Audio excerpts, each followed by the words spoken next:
Here we are at the end of summer access. We caught up with this guy at the very beginning. Now here we are in the final week. Still a couple practices and sessions to go before the summer officially wraps up.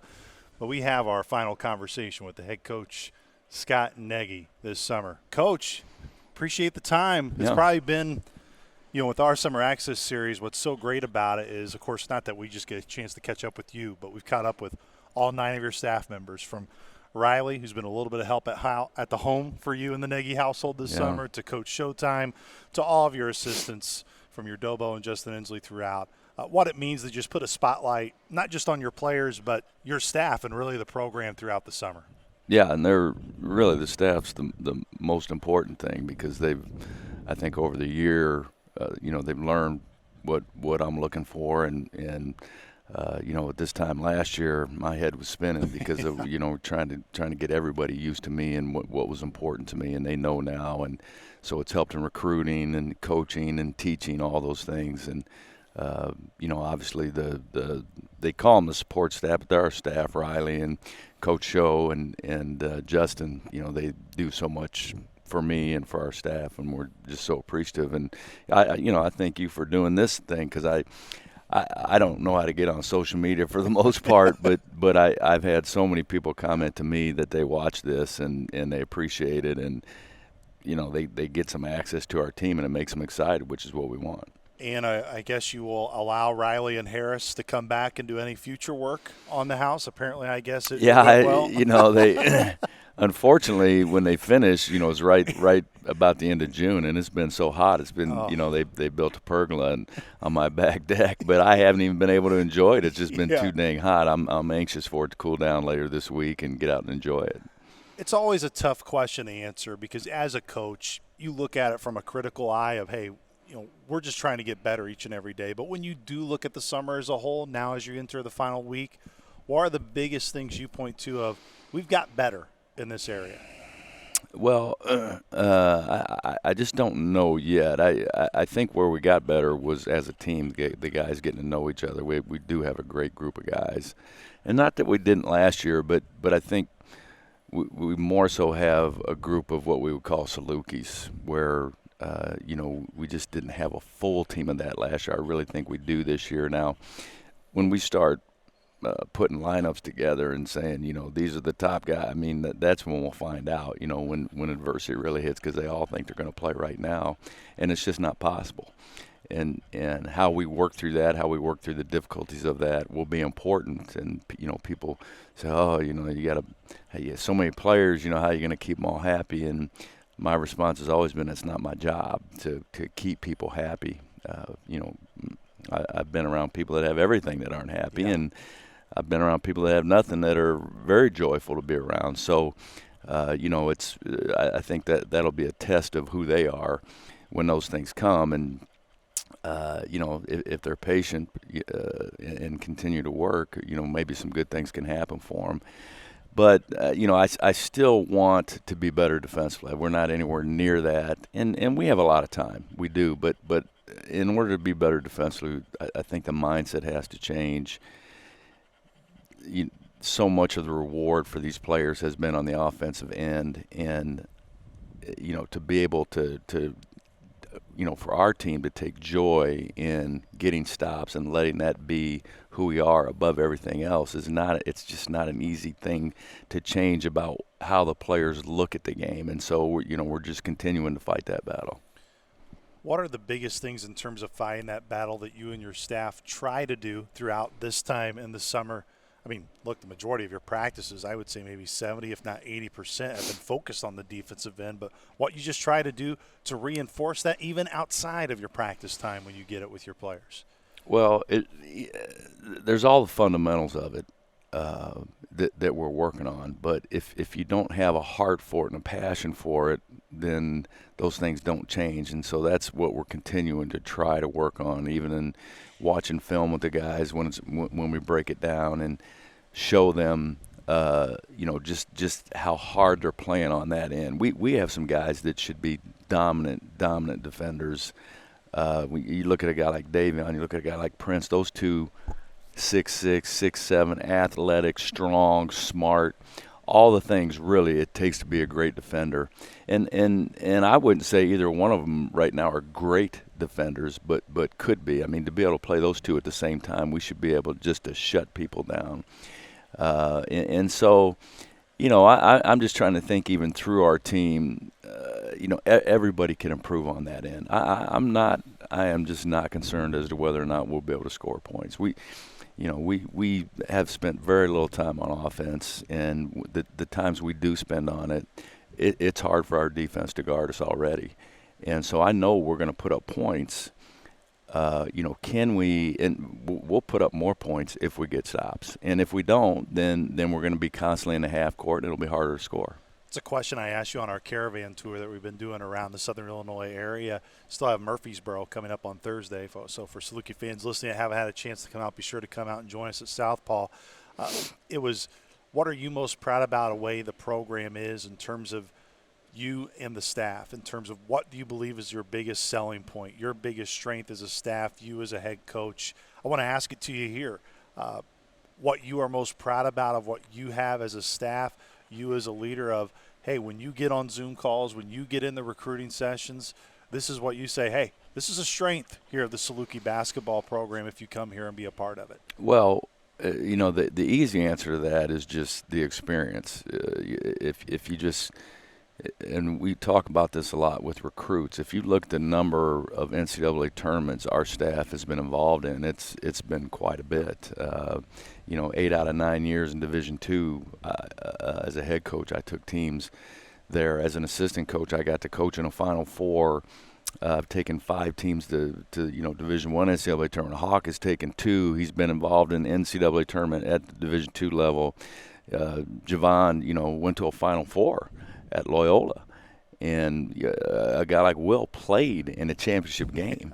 And so, we just and then just if you look at head coaching experience, nearly 60 years, and man, you would be hard pressed to find any staff in the country that has that. But Hawk and I always say, really, the strength of our staff are our younger guys. They have more energy. The one-on-one time down here in the gym, the workouts, those things, they do a lot of that, and that's where a lot of the development takes place. So, and it's great to have everybody back too, and not lose anybody. So we have that continuity. So we're in a much better spot for sure. So much in today's landscape, Coach, when they talk about the challenges that you face, they will point to roster management. They'll point to the transfer portal in terms of trying to keep guys on your roster, but there's also just the challenge of people think, man, like, I'm sure you get asked this question a lot that I'm about to ask you is it harder to coach athletes today than maybe it was when you first got into it? But I turn around of what do you still enjoy about this process when you get on the court and you still get that time to work with student athletes that you believe is a big strength of yours and being able to mold them, and not just mold them as basketball players but as young men? I think what's more difficult today is trying to put together a team. In terms of coaching the athletes, no. And has that changed? Yes. But you change with it. And there are certain hills my entire career that I've not been willing to give up. But there are others that I've been willing to. And I do think you have to change with the times. Otherwise, it would be impossible to coach. My dad would not do well with today's game, and I think that's as he got older, that's what he really struggled with, was changing it.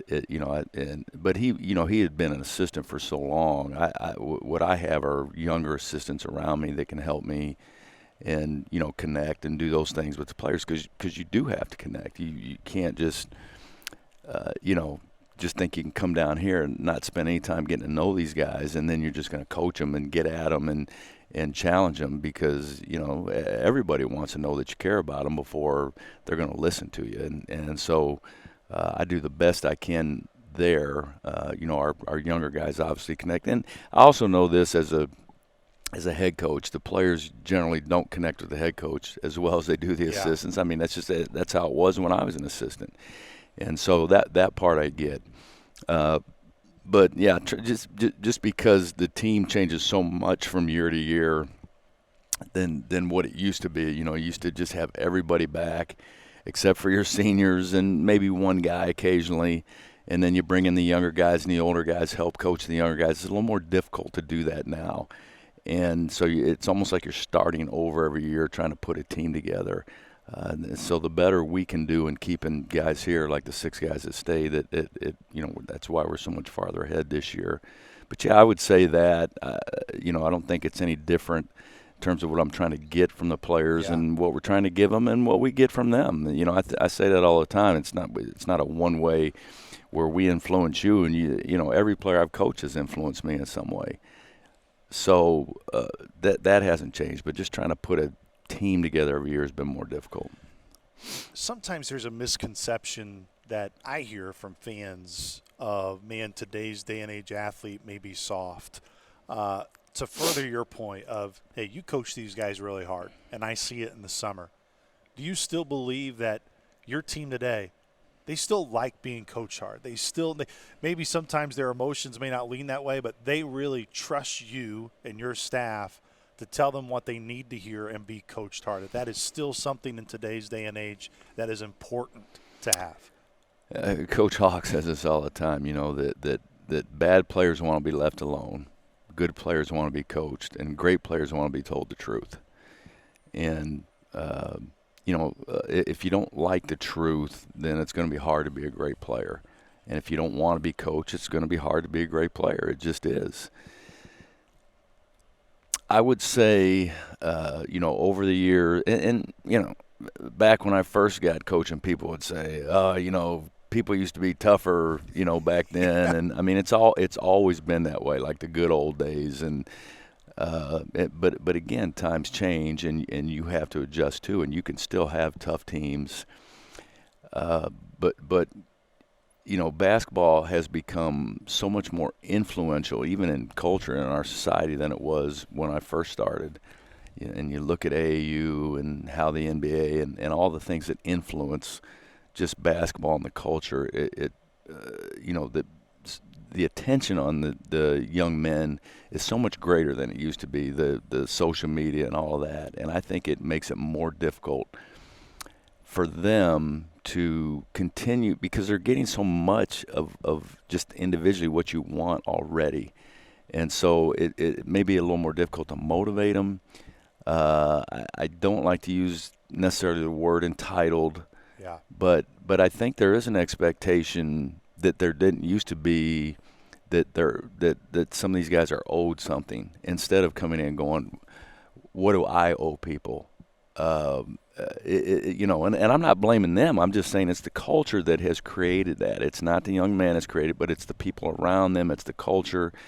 And it has become more difficult that way. And I think even in recruiting, it limits us in terms of who we really want to take and coach. It was an area we spotlighted with Brandon Shonak earlier in the summer of some of the new technology that you guys have been able to get. And it's not up right now here behind us, but Coach Showtime has been able to bring in a camera which really literally tracks all of your guys' shots. Facial recognition can tell you who. I'm sure you had that your first year at South Dakota State, right, back in the 90s. I mean, that kind of stuff blows me away, and it's great. And in some ways it makes it, like that technology makes it easier.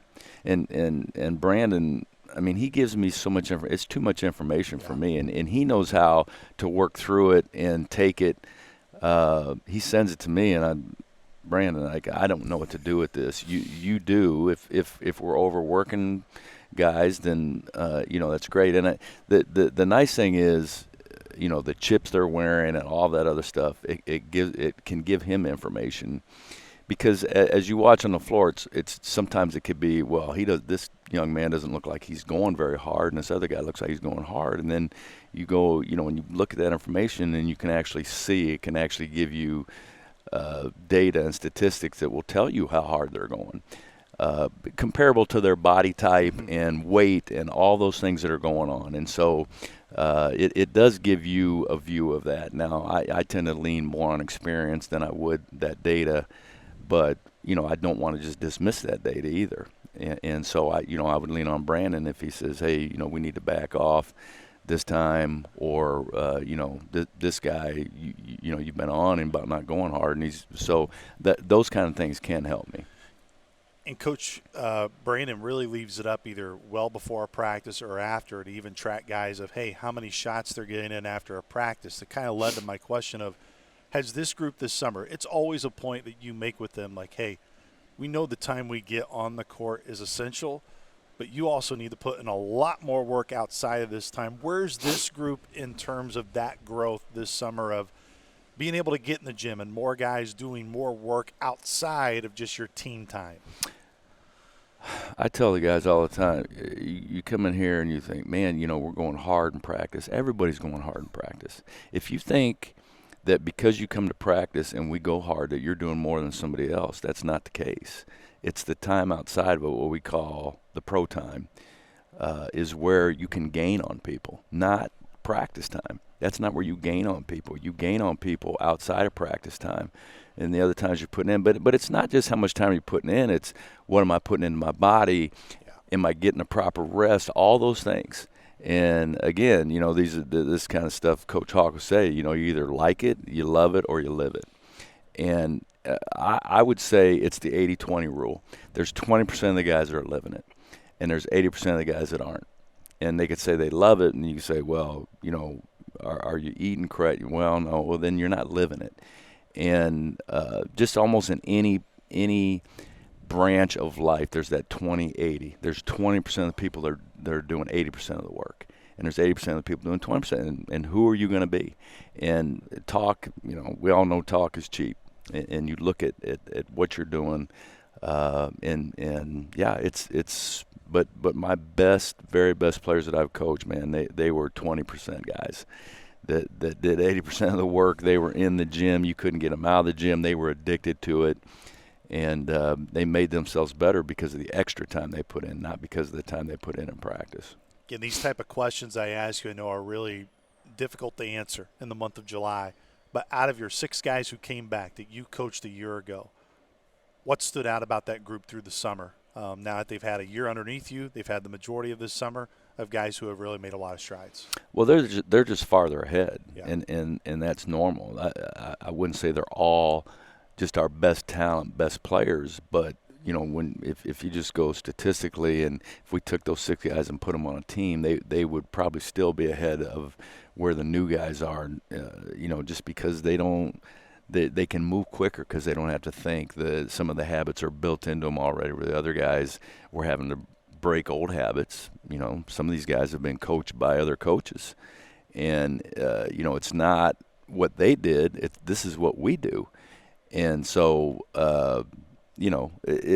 those guys are just ahead in just about every area, and they can help us with the other guys, not only in terms of how, fundamentally how things are done, but culturally how things are done here. Calron House has been a very popular name that we have talked about this summer, not just with Calron, but in a lot of the interviews. He's really impacted a lot of guys' impressions of how good he can be and how he can help this team. I've noticed there's many times in a practice where you and him, you either go to his side, have a conversation, share a laugh, or just dive into what kind of you saw on certain things, and for him too. When you first meet him, he may be a very quiet, reserved guy, but where have you seen him maybe come out of that a bit, and what you like about his leadership in the position of being the point guard? Well, he, and there, again, these are always the tough questions for me to answer because my mind immediately goes to all the areas I want him to grow. Yeah. But just to have, and I said this the first time we got together, I mean, we have some people that can actually dribble, and because we really struggled with that last year. But we're not going to, we stay healthy, we're not going to have that problem this year. He just is, they say he's 6 foot. I don't think there's any way he's 6 foot when I stand next to him. Yeah. But he's put together. Weighs 180 pounds. A lot of his weight is below his waist, so he's got great balance. And he gets where he wants with the ball. We're still working on some of the decision making, but he leads our team in assists. But I think he can do more of that. But his personality is it's great. It's great. It's quiet. I would like to see it. I would like to see him, on the floor, be more dynamic in terms of his personality. And so we're working on that. Those are the things I talk about. I would like to see him respond better to when things aren't going well. That's when we really need him to dig in, to not only to himself but to other people. And that's normal. I mean, I talk to guys about that all the time, and I struggle with it when things aren't going well, being able to move on and not just be mad at what just happened. So, I mean, what I'm after the players about, I'm also after myself about, and so I'm no different. But he impacts the game in ways just about nobody else can because of what he can do with the basketball. And I think he's shooting in the competitive 4-on-4 and 5-on-5 stuff. He's shooting 54%. Man, you have a guard shooting 54%. That's tremendous. Now, it always is, okay, well, maybe your defense is awful. I don't know. That's the one thing about practice. Like, if your offense looks great, then your defense looks terrible. And if your defense looks great, your offense looks terrible. But he can impact the game in a number of ways where I would really like to see him improve is on the defensive end. Because of his strength and his speed and his smarts, he could dominate a game. But you have to view yourself differently, just like every other player. That's the battle with this. They have to view themselves as their value being on the defensive end and not the offensive end. To further the point, and it's what you were saying of, hey, it's hard for me to answer these type of questions because I go to areas of, hey, where guys need to improve. From my seat, it really feels like you can feel a bigger impact from a guy like Damian Mayo. Now, his impact last year was no question felt, and we've talked about that and don't need to rehash all that. How would you describe his summer in terms of elevating every area of his game? Yeah, it's been great, and my concern is the guys lean on him too much for all the emotional. They need to provide some of that too. We had a couple workouts yesterday, and the group he wasn't in was not good. It was not good, and so where's that energy coming from?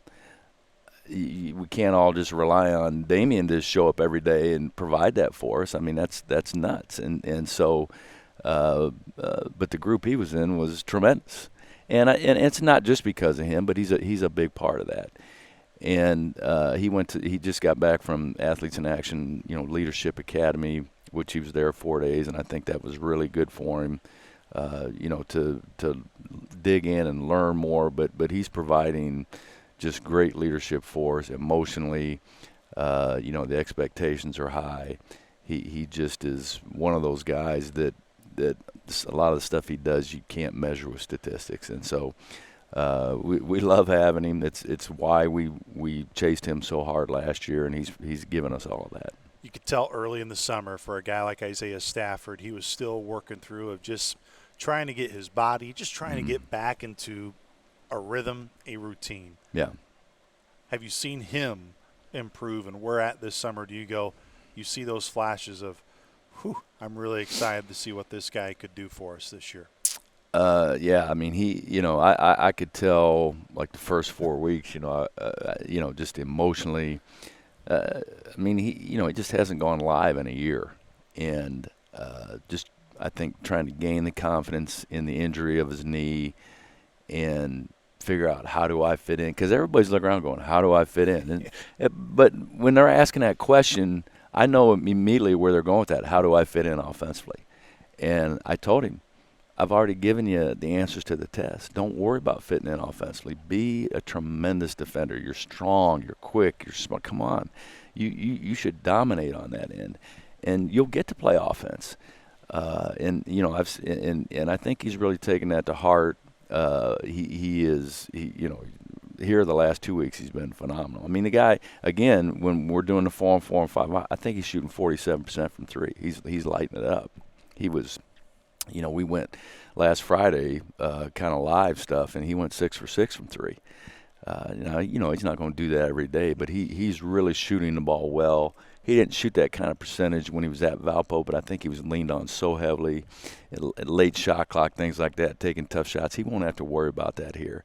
He can play the point. He handles the ball, but he just is. He's a guy that has a lot of college experience, and I've really enjoyed getting to know him. There's just a steadiness to him that I like, and he's been a really good fit for us, and he's going to be a good senior for us. It's not very often, Coach Nagy, and teams I've been on, where freshmen can be important energy guys, but your three freshmen that you have, and Daniel, Jalen, and Luke, all seem to have tremendous personalities and have been energy guys. I know you said Damian, of course, has so much of that energy. You're looking throughout your team. Man, those first summers for freshmen can be difficult. How have you seen them adjust, adapt, and push through a lot of adversity this summer for those three guys? Well, and they've been at different levels, and I don't need to necessarily talk about one or the other, but like one guy came in here and was playing really well early and struggling now, and another one was struggling early and playing out of his mind now. And one guy's been pretty steady, and so, but that those are all the growing pains of being a freshman. And but yeah, I mean, we talked about in recruiting. You know what? We want to recruit people that are just happy people that just don't drain the gym when you walk into the gym. And we had some of that last year. We tried to get all that stuff out of the team and just recruit people that are good players, but that you also enjoy being around. And with those three guys, we feel like we hit a home run. You still not a big fan of Jalen's nickname, the Troll? Well, I don't even know where that came from, but I don't know.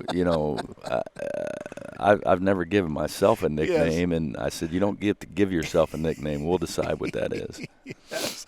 That's kind of one thing sometimes players do from day and age. Guys like to give their own nicknames from time to time. Well, of course, I don't watch all these animated Disney movies yes, and things yeah. like that now, but I know there's one or a couple of the trolls. Yes. So I was thinking, well, we need to find a name out of those movies, and then we can give him that name.